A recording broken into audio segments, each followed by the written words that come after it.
논쟁에 우리 최경환 경제부총리 겸 기획재정부 장관이 어제 국회에서 네. 드디어 포문을 다시 한번 맞불을 놓았습니다. 증세 가능성에 대해서 정부의 입장을 밝혔는데요. 증세와 복지 축소에 대해서 어떻습니까? 기존 입장을 바꾼 걸로 봐야 되나요? 조금 이제 여지를 열어놨죠. 그러니까 뭐 국회가 합의한다면, 그러니까 원론적인 얘기인데 국회가 합의한다면 정부가 안 따를 방법은 없죠. 정부의 정책안도 국회에서 거부한다면 실행 가능성이 없지 않습니까? 그렇기 그렇죠. 때문에 좀 열어놨는데 어찌됐든 큰 흐름은 이제 지난번에 말씀드렸듯이 이른바 무상 시리즈로 표현되는 복지 논쟁 시즌 1은 끝이 나간다. 네. 두 번째는 누가 내 돈을 낼 것인가. 네. 아, 내 지갑에서 돈이 나갈 수도 있겠네라는 것을 국민들이 느꼈죠. 느꼈기 때문에 어쨌든 정세 논쟁이 되는 것인데 최 부총리 얘기는 원론적인 얘기라고 이제 보는 게 세출 문제부터 좀 합리화하고 정세는 마지막 수단이 아니겠냐 뭐 이런 지금까지 반복된 얘기인데 하지만 국회에서 합의를 한다면 뭐 정부가 안 따를 방법이 있겠는가 하니까 지극히 원론적이면서도 뒷문은 조금 열어놨다는 측면에서 정세 논쟁은 앞으로 좀 더 가열될 것 같아요. 지금 말씀하셨는데 증세는 마지막 수단이다. 네. 이 워딩을 갖고 해석이 각각 달라요. 그러니까 뭐 반대했다. 그래서 당청 갈등이 깊어질 거라는 해석도 있고 아니다. 가능성을 열어놨기 때문에 이게 정책 변화의 단초로 봐야 된다. 네. 그러니까 증세 없는 복지가 사실은 정부의 기조죠.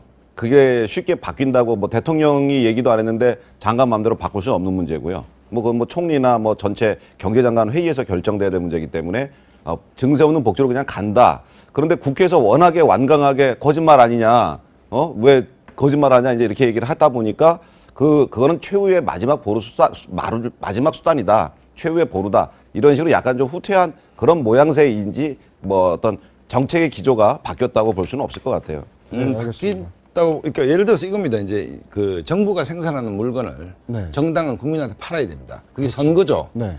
그럼 정당의 고민은 뭐냐면 정부가 팔아라고 준 상품 이게 네. 소비자한테 팔리겠네 문제입니다. 정세 아니다.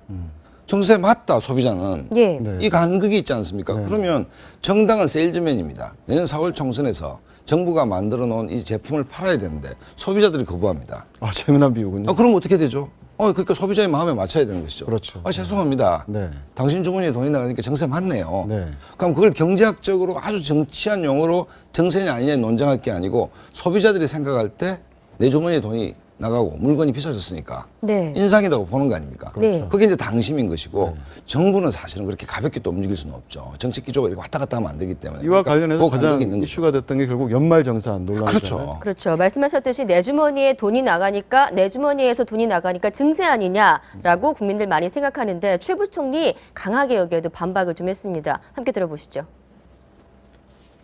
감세 효과가 있는 패키지다.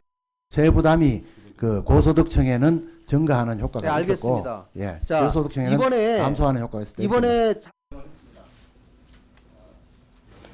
네, 연말정산으로 9,300억 원의 세수가 늘어났지만 네. 근로장려금 뭐 등등으로 해서 감세, 신설된 세제로 감세가 됐다는 주장인데 어떻게 봐야 될까요? 경제학을 전공하고 행시 출신인 관료 출신의 최경환 부총리 말에서 보면 재정학 교과서에 나온 대로 말하면 맞죠.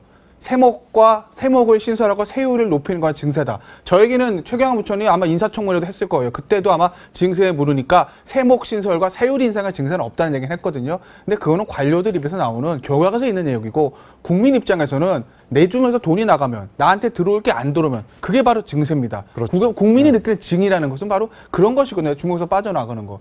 그래서 저는 이거 그 증세 없는 복지는 없다라는 그 무상복지와 어떤 증세 문제들 그것들에 대한 어젠다를 지금 새누리당의 그 당대표 원내대표 던졌는데 저는 그 두 사람의 결단을 굉장히 높이 사야 된다고 보는 게 선거를 앞두고 있는 당에서 무상복지를 줄인다. 세금을 올린다는 말을 하는 건 정말 쉽지 않습니다. 그 선거 안 하겠다는 얘기랑 마찬가지거든요. 그럼에도 불구하고 그 두 사람이 이 얘기를 꺼냈다는 거에서 우리는 높이 사야 되는 것이고 그럼 이제 공은 청와대로 넘어왔는데 박근혜 대통령이 이걸 풀어주지 않으면 이 논의는 계속 공전될 수밖에 없습니다. 근데 박근혜 대통령 인정하기 쉽지 않을 거예요. 왜냐하면 원칙과 신뢰의 정신이기 때문에 본인이 했던 공약에 대해서 그걸 처리하는 것에 대해서 굉장히 부담을 느끼는 것 같은데 아닌 건 아닌 것이죠. 예전에 이명박 대통령이 세종시 수정안에 대해서 국민에서 사과하고 수정안 던졌거든요. 뭐 이명박 대통령 그러고 싶어서 그랬겠습니까? 아니라고 봤기 때문에 그런 거예요. 박근혜 대통령도 지금 이 부분에 대해서 나는 내가 한 공약이기 때문에 무조건 할 거야. 3년 동안 할 거야라고 해서는 나라 망합니다. 글쎄요, 망할지 안 망할지 좀 봐야 되겠는데, 어쨌든 지금 이런 증세 논란이 막 나오는 이야기가 뭐냐면, 그 결손액이 2012년에 우리나라 이제 세수 결손액이 2조 8천억이에요. 네. 그 다음에 2013년에는 8조 5천억으로 듭니다. 급속하게 늘었군요. 예, 그래서 작년에는 급기야 11조, 10조를 넘어섰어요. 네. 그럼 이게 전부 다 매년 국채 발행을 통해서 이거 그러니까 국가의 빚이 점점 늘어나는 거죠. 그러니까 정치 지도자들은 그럼 국가의 빚이 계속 이렇게 늘어나는 걸 후손한테 그런 빚을 물려줄 것이냐. 네. 결국 이래서 이제 증세 논란이 나오는 거거든요. 근데 이제 선진국과 우리나라의 어떤 세금 그 걷는 비율을 보면 우리나라가 2000년도에 사실은 그 세수 대비 복지 예산 비율 이게 4%밖에 안 됐어요. 아, 그렇습니까? 네. 2010년에는 근데 지금 10%가 됐습니다. 네. 사실 뭐 노무현 정권이 뭐 다들 많이 잘못했다 하지만 사실 이런 복지 예산을 늘려야 된다라고 하는 어떤 화두를 사회나 국가에 던져준 거는 상당히 의미가 있는 거죠. 그래서 10%까지 늘어났고. 근데 아직도 그 우리나라 복지 수준이 뭐 무상 복지가 뭐 보편 복지다 이렇게 바뀌어야 된다 하지만 유럽은 한 30% 정도 되고 미국도 복지는 잘 안 돼 있는데도 16%에서 19%까지 왔다 갔다 하거든요. 네. 그런 차원에서 우리가 복지는 늘려야 된다.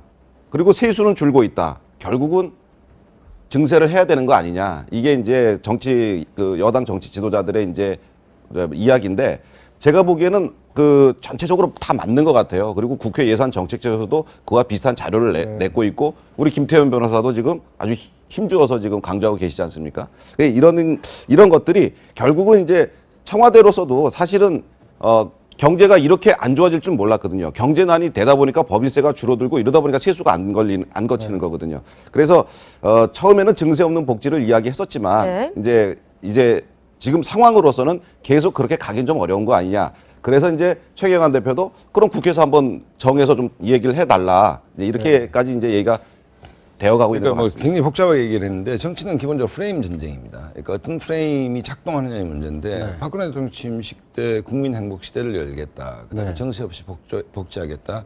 그다음에 대선 공약만 135조가 들어간다라고 전문가들이 얘기합니다. 네. 그러니까 프레임을 딱 정해놓으니까 그 김무성 대표나 유승민 대표가 파트너십 뭐 이런 얘기를 했는데 그 얘기는 뭔가 하면 과거에는 파트너가 아니었다면 수직적 관계 아닙니까? 청와대가 오더를 주면 당이 실행하는 구조인데 당이라는 것은 지구당이 있고 매일 국민들을 만나는데 아까 말씀드린 그 오더, 그 프레임을 가지고 설득이 안 된다는 것이죠. 네. 도저히. 네. 설득이 안 된다는 거고 9,300억 문제만 하더라도 최경환 부총리가 뭐 장려금으로 나갔기 때문에 정세가 아니다 했는데 당장 9,300억이 7,500만 원 그거 연말 정산했을 때 유리지갑인 셀림의 내주문이 나갔지 않습니까? 그렇죠. 9,300억이 예를 들어서 지금 야당이 주장하는 뭐 법인세를 올려서 나온 건 아니지 않습니까? 그렇죠. 그렇다라고 본다면 합의가 안 된다는 거죠. 국민적 합의가. 국민적 합의가 안 되면 분열이 일어나겠죠. 분열이 일어나면 또 다른 프레임, 국민 행복 시대라. 국민이 행복하지가 않죠, 지금. 네.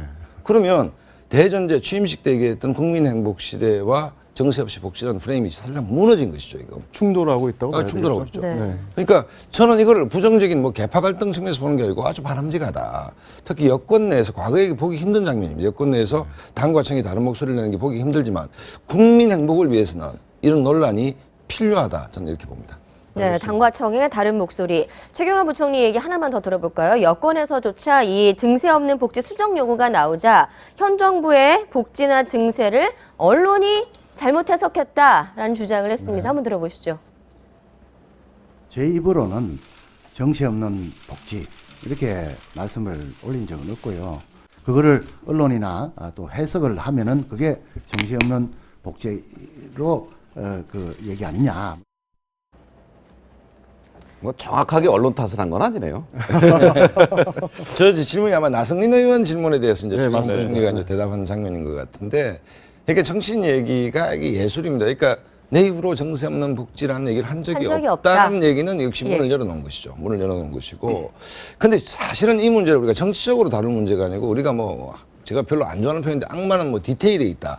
그러니까 복지 시스템이라는 게 우리가 그 무상교육 어린이집 얘기 나왔듯이 굉장히 중요한 문제죠. 굉장히 사실은. 정교하게 이걸 네. 한번 따져봐야 될. 그러니까 그러니까 정말 재원과 그렇죠. 복지에 어떻게 황금 비율을 찾을 거냐는 앞으로 우리 10년, 20년의 좌우할 장기적인 관점에서 굉장히 봐야 되는 중요한 것이고 문제입니다. 그다음에 예를 들자면 그 노인들 뭐 돈 나가는 거 20만 원, 30만 원 나가는 문제도 돈 많은 노인한테는 그건 하루 용돈도 안 되지만 네. 예를 폐지를 줍는 노인한테는 정말 큰 돈이죠. 굉장히 큰 돈 아닙니까? 네.